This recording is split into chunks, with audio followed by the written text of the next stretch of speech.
some of our new YouTube subscribers on the Locked On Blue Jays YouTube channel. So people like Furky, Michael Vickers, D. Lou, thanks for hitting that subscribe. Welcome. Glad to have some more fellow Toronto Blue Jay fans along the way for this 2023 season. And for those of you like Clark Monroe, Dulcimeris, Jason Chung with the great comments on the regular basis, I see you and I appreciate you as well. For those of you making Locked On Blue Jays your first podcast listen every day, a tip of the hat to you. Thank you for being along for the ride of the 2023 Toronto Blue Jays. In today's episode of Locked On Blue Jays is going to get you set as it is Alek Manoah Day. Happy Alek Manoah Day to those of you who celebrate. We'll get you set for that pitching matchup on paper. It's an epic one, and it's Philly and Toronto. So I think the 93 World Series might come up. You are Locked On Blue Jays, your daily Toronto Blue Jays podcast. Part of the Locked On Podcast Network, your team every day. Hello, friends. Craig Ballard, Locked On Blue Jays, part of the Locked On Podcast Network, your team every day. Certainly think it's awesome that you're choosing to spend part of your day talking Toronto Blue Jay baseball with me. Getting set for this little mini two-game series. Jays had a little mini two-gamer last year at Philly as well. Remember that? It's the same idea here. And this one closes out this 9-game road trip. Incredible to think that if the Blue Jays can win today and tomorrow, they'll actually finish this road trip with a winning record. You have to say incredible to think, right? Because of however the heck this thing started, whatever the heck that was a week ago this time in Boston. My goodness. Okay. Yeah, even the Blue Jays, even if they get one of these next two, that would be a 4-5 road trip overall. But it would be a 22-15 start to this gauntlet opening schedule. And I would be absolutely thrilled with that. As is, worst case scenario is 21-16. Even that, I would have signed up for that coming into the start of the season. Everydayers will know. We've talked about the schedule, the absolute gauntlet early on, the first half of this of the season. The schedule for the Toronto Blue Jays extremely difficult. There's another section, another really tough stretch that starts at the end of this week. We'll deep dive that on Thursday's episode. And remember now, you can catch all of these Blue Jay games on Sirius XM.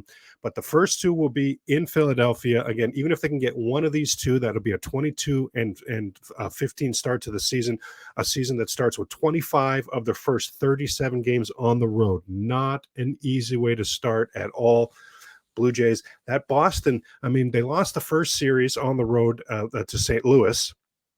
At the time, we kind of just moved on to the Kansas City series because we knew we'd beat up on Kansas City, and we thought St. Louis was going to be a really good team, right? Well, okay, it turns out they've just been, I think they've won 9 games since then, like holy moly. But so that, I guess, was a blip on the screen. And of course, again, whatever that Boston 4-game series was, Blue Jays overall in their franchise history, 50-32. They've dominated Philadelphia. That includes, of course, the 4-2 in the 1993 World Series. They played late September in this ballpark last season. You might remember the Phillies won the very last game of that mini two-gamer 4-3. It actually snapped a streak. The Blue Jays had won 5 straight in the series. In the first game of that series, that was that 18-11 game. The Blue Jays actually, over their last 20 games, have won 13 of the last 20 in Philly. It's been really good for your Toronto Blue Jays against the Philadelphia Phillies. Do you remember that 18-11 game last season? The glass half empty we would have to point out that Tapia, Teo, Lourdes, and Bradley Jr., they combined for 8 hits and 7 RBIs in that game. So we know none of that is possible, in this little 2-game series here. Still a lot of offense for the Blue Jays still in that game, right? Springer was great in that game. Chapman was great in that game. Even the catchers who are really struggling right now. We took a look at that yesterday, right, on Locked On Blue Jays. Blue Jays not getting the sort of production they were anticipating or need out of the catcher spot so far in 2023, but we know it was awesome last season. And in that 18-11 game, Kirk and Jansen, not only did they have a few hits each, if I remember correctly, but they were even getting like 2-out RBIs, which we know is the bane of the Blue Jays' existence. When they lose games offensively, they typically struggle mightily with men in scoring position, especially with 2 outs. So a lot of good memories of that game. And then they would lose, as I say, the 4-3 the next day. Now, of course, the most important interaction on the field between these two franchises was that 1993 World Series. We're actually going to look a little bit more at that later today, but we'll deep dive some stories there for Throwback Thursday this week, of course. The biggest transaction between these two teams had to be in 2018 when the Blue Jays sent Aaron Loup to Philadelphia for Jacob Waguespack. What's that? No? Not buying that. Or you say the Roy Halladay trade. Yes, of course. Of course. Off the field, no bigger business between these two teams than Blue Jay icon Roy Halladay being traded to the Phillies in 2010. And now the Roy Halladay, at the time, the trade was Halladay for Kyle Drabick, Michael Taylor, and Travis d'Arnaud. Now, the Doc trade, if you take your mind's eye back to that time in Blue Jay history, it actually spanned two regimes. You remember, it was J.P. Ricciardi and his camp that had met with Halladay in the offseason, and they had an open, honest conversation. And of course, the inevitable, as we knew what would happen there, is they each discovered that each other's timeline for winning was way off. So the best thing to, of each other, so best thing to do was to part ways and do what's right by Doc, such an icon for this franchise. So they work out that trade with Philadelphia. And what's interesting for me is even when J.P. Ricciardi was the one running the trade for the Blue Jays, he was insistent that Kyle Drabick be the centerpiece of the return assets coming back to the Toronto Blue Jays. Then Paul Beeston fires Ricciardi, gives the keys to the franchise to Alex Anthopoulos, and on Anthopoulos, as trade talks go on, he insists that Kyle Drabick be the centerpiece. So, I do suppose it's possible that Anthopoulos just happened to agree that, that'd be my take on this as well. It needs to be Drabick being the centerpiece. But I wonder if Paul Beeston had something to do there, because he's the president, right? He's the common denominator in both regimes. So I always wonder about that. But either way, very safe to say, ended up being a very lopsided trade, not in the Toronto Blue Jays' favor. They would trade Michael Taylor, the outfielder, to the A's immediately for Brett Wallace. Brett Wallace was going to be the first baseman of the future. Brett Wallace was quickly traded to Houston for Anthony Gose. Anthony Gose was going to be the center fielder of the future. A short time after that, Gose is traded to Detroit for Devin Travis, who's going to be the Blue Jays' second baseman of the future. And really, in hindsight, looking back, the only one that had a chance to work out at all with any of those players was Devin Travis. He had big potential, right? Couldn't keep it together because of injuries. Brett Wallace would play on the big league level over parts of 6 different seasons. He hit just 238 in his career, just 40 home runs in his career, just a 705 career OPS. He never came close. He was supposed to be a really good hitting first baseman, never came close to that on the big league level. Anthony Gose spent parts of 3 seasons with the Blue Jays, would steal 34 bases in 45 attempts as a Toronto Blue Jay. In those 3 seasons, accumulated a 1.0 WAR. Nothing to write home about, right? The really incredible thing about Anthony Gose, of course, is that he came back to big league baseball a few years after that as a pitcher in relief for a couple seasons. Now, Devin Travis, again, talk about he had probably the biggest potential. He spent parts of 4 seasons on the big league level with Toronto, just couldn't stay healthy. In those 4 seasons, he accumulated a 5.8 WAR. His career batting average was 274. That's not bad. 751 OPS. It's not bad. In 2015 and 2016, Blue Jays make the playoffs both those seasons. Devin Travis, again, couldn't stay healthy during those whole seasons. Is the same thing as his career, but he did hit over 300 both of those seasons. Injuries would really derail things in 2017 and 18, and by the end of 2018, he would actually be out of baseball. Travis d'Arnaud, as we speak, in his 11th season, I really would have preferred that he be the Blue Jay catcher. I know I'm in the minority on this one. I know this because Russell Martin was so popular as a Toronto Blue Jay, but I would have preferred. I didn't want d'Arnaud. I didn't want Syndergaard either. I didn't want any part of that R.A. Dickey trade. I thought that price tag was significantly too high. I didn't want Thor going in that trade, and I didn't want d'Arnaud going in that trade.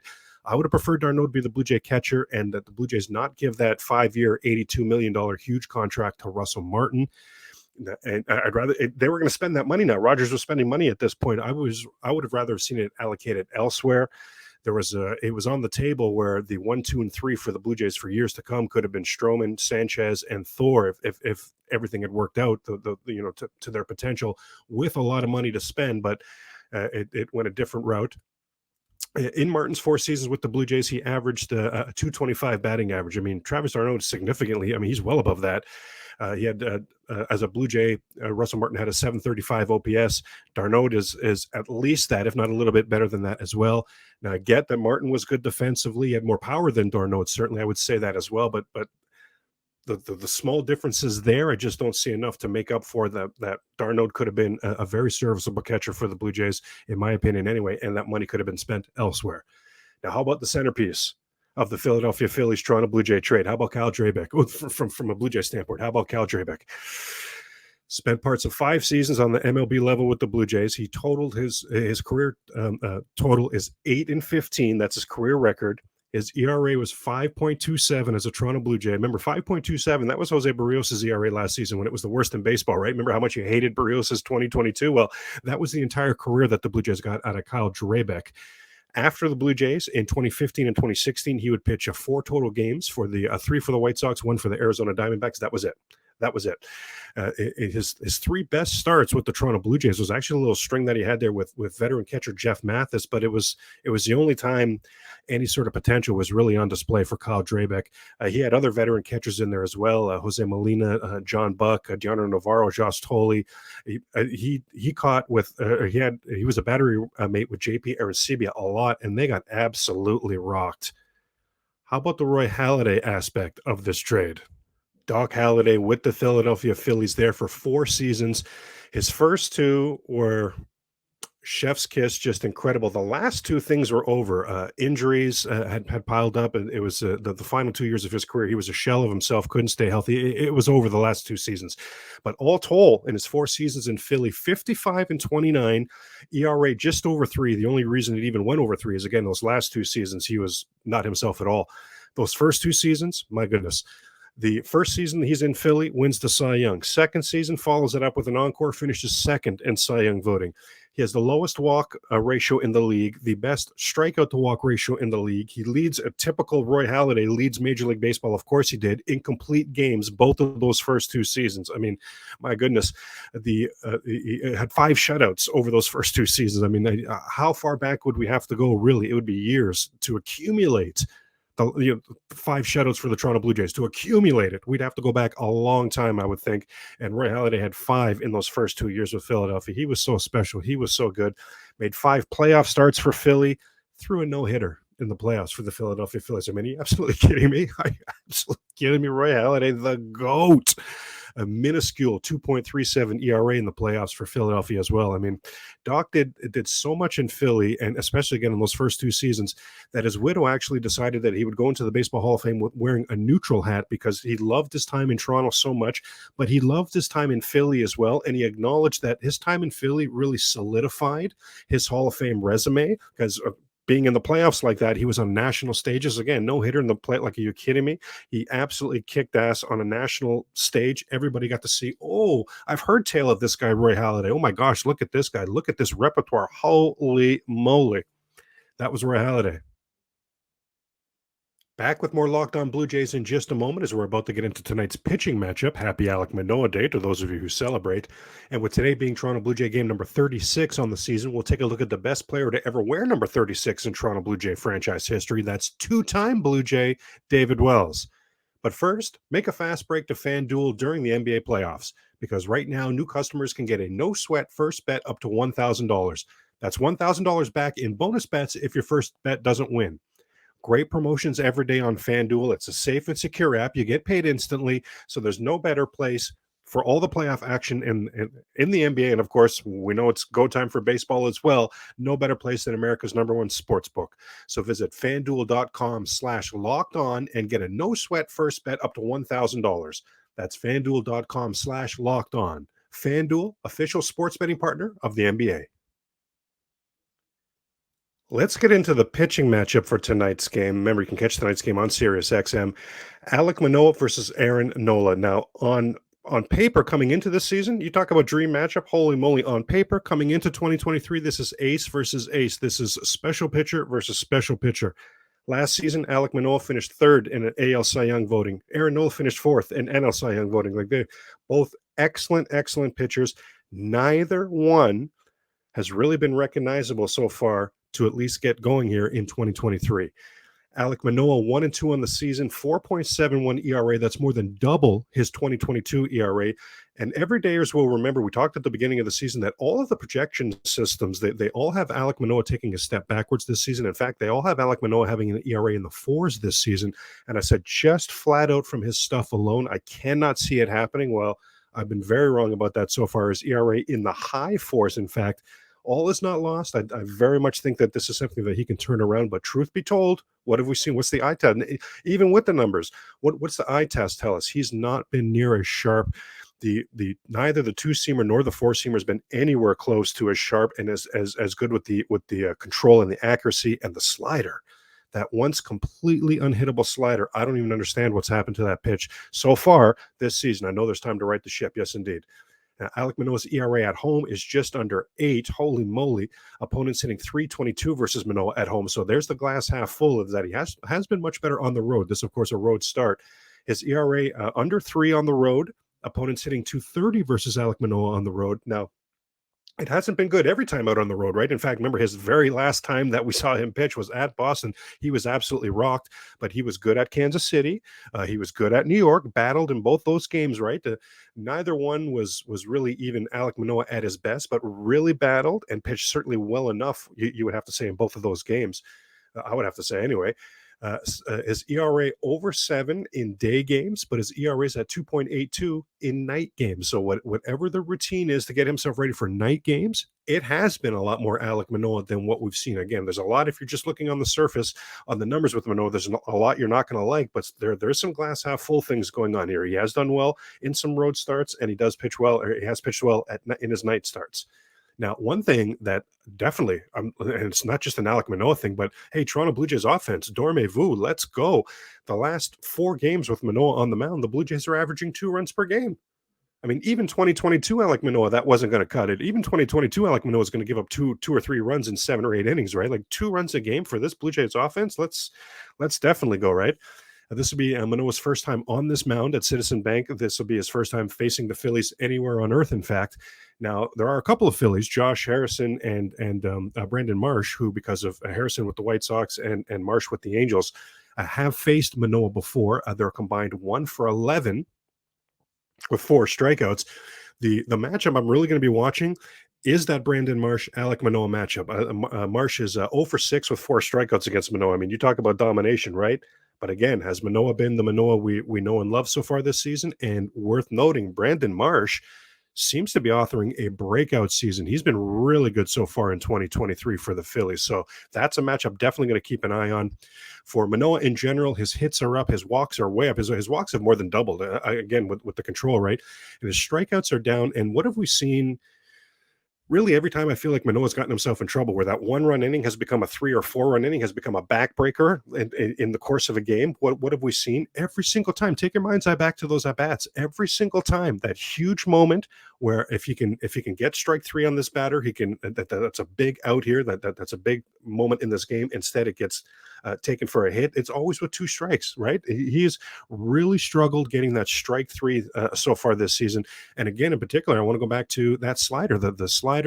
Batters, you can see batters approach this season. They can see that Manoah isn't as sharp, so they're really allowing the ball. They're willing to allow the ball to travel significantly more, and they're shooting it in opposite field, getting big hits off Manoah that way, because they're just not afraid that they have to get the bat head going because the slider is going to be so nasty, or the 2-seamer is going to have some sort of movement, or the 4-seamer is going to be at 96, 97. So you got to get the bat going. They're not as afraid of these things against 2023 Alek Manoah. No time like tonight, right? Right, man, Mountain Manoah. Hey, my man. Oh, no, that's Vlad. Sorry, Manoah's over here. No time like tonight, Alek, to get yourself going. One thing I'll say about Alek Manoah is often this season, I haven't liked the pitch sequence, in particular where he's gotten himself in trouble, and in particular where he's been looking for that huge strike 3, that important strike 3. I haven't liked the pitch call or the pitch sequence. Now, how much of that is Kirk, who has caught every single game from Manoah this season? How much of that is Manoah? How much of that is coming from the bench? I don't know enough of the inside there to know what that equation looks like, but I would really advocate. I mean, why not Danny Jansen catch a game for Alek Manoah? Kirk has caught every single game for Manoah this season. Manoah's been unrecognizable on the whole. Why not Danny Jansen? Jansen's caught him like 4 or 5 times in the past. It's always gone well. I don't get it. It's something. It's actually a move that I'm calling for. It's something I would like to see. With today being game number 36 for the Toronto Blue Jays, hopefully win number 22, right? But game number 36 on the season, thought we'd take a look at some, we like to deep dive numbers around here. Thought we'd deep dive some significant number 36 in Toronto Blue Jay franchise history. Let's start with 36 being the franchise record for most home runs allowed by one pitcher in one season. That was Woody Williams. Do you remember Woody Williams? Woody Williams back in 1998 would allow 36 home runs in one season. Just didn't even lead baseball that season, if you can believe that. There are actually 4 pitchers who allowed more. Holy cow, 98, right? I guess the steroid era was happening, I guess, and balls were flying out left, right, and center. Woody Williams, I say, do you remember him? You may, because he pitched on the major league level for 15 seasons. The first 6 of those were with the Blue Jays. His best season ever was his lone All-Star season, which was in 2003 with the St. Louis Cardinals, where he would go 18-9 that season. His best season as a Blue Jay was his 6th and final season with the Blue Jays. That was in 1998. He went 10-9, made 32 starts for the Blue Jays.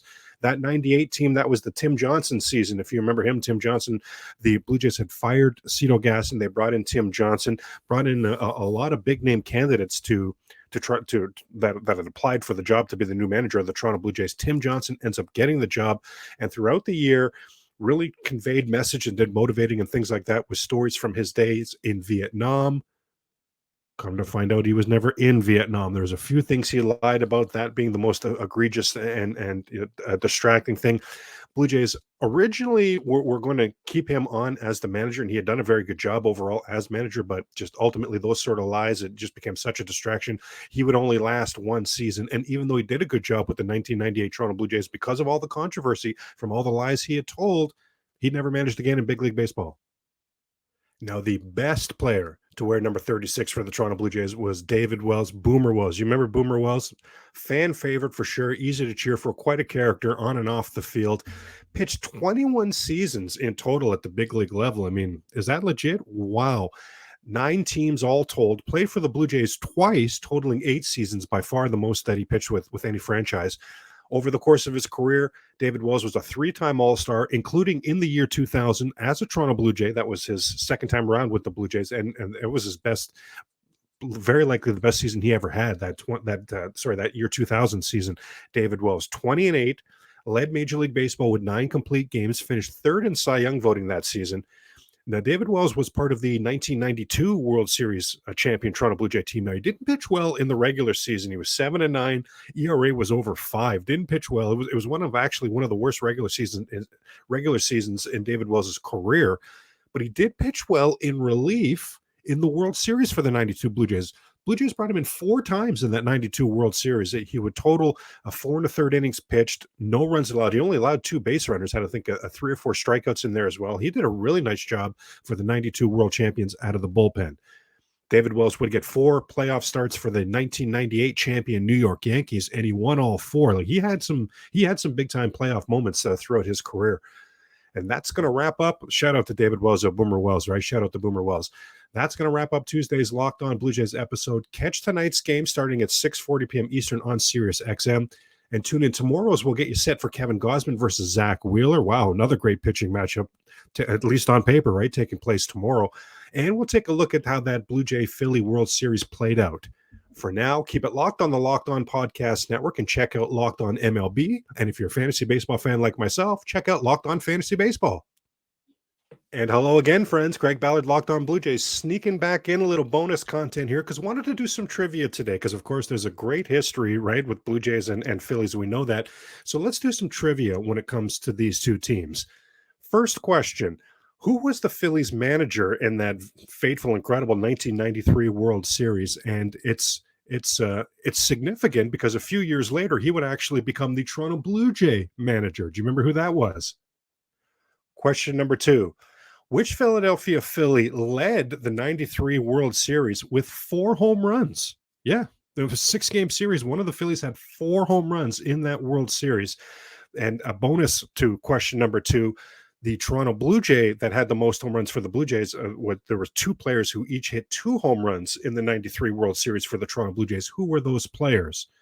And our third and final question, Blue Jays were up 3-1 in the World Series. Game 5 was in Philly. Remember, the format was 2 in Toronto, 3 in Philly, then 2 back if necessary. And Joe Carter made sure it wasn't necessary. 6 and 7 weren't necessary in Toronto, just 6, of course. But it was Game 5, so it was the final game for Philly at home.